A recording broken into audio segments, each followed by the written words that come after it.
It's easy to see the physical changes of Stanley Park through the years. The once lush forest is becoming a shadow of its former self, particularly around the campsite of the park's longest resident, Chris Bailey. You could hear singing, that type of thing. They're all gone. Living in the park for 34 years, Chris notices every difference. That one stream there used to be a flow of water year-round through there. And right in this one location, the owls used to come in every morning and bathe. Really beautiful. They don't do that anymore. He says certain birds no longer visit. The trails are busier and it's louder. So I get hundreds of these in the week. Does that bother you? It does, yeah. Hundreds in the week, right? And more in the summer. More recently, with the infestation of the hemlock looper moth, thousands of trees are being cut down and removed in droves. But Chris is surprisingly at peace with it. What's that like when you see all the big logs being taken out of here?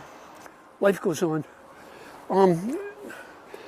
This environment element doesn't exist without a continuum. So too must Chris's life go on, and he knows it. He started preparing to leave the park in 2019.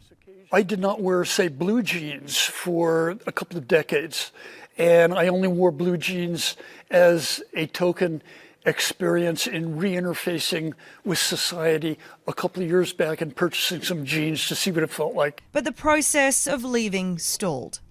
Not having an ID, is a big thing. And without a passport or any identification, Chris has been unable to secure housing.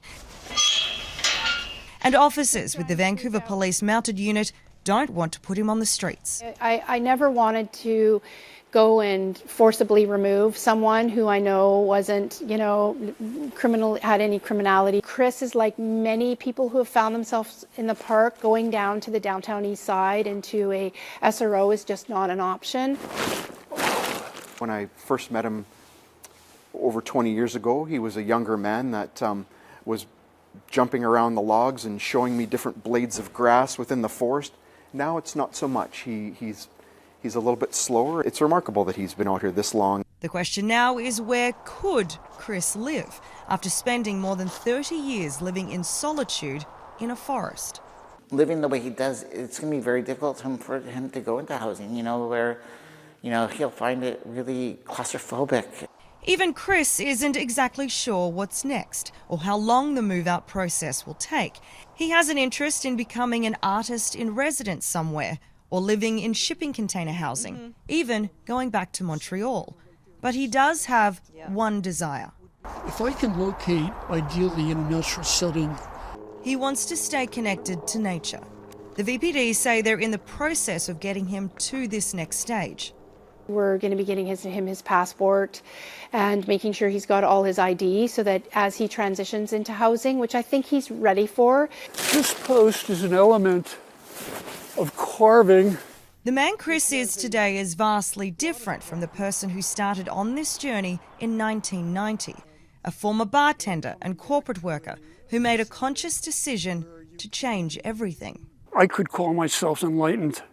And I shed a lot of burdens, a lot of light patterns of thought and application began to emerge much more spontaneously.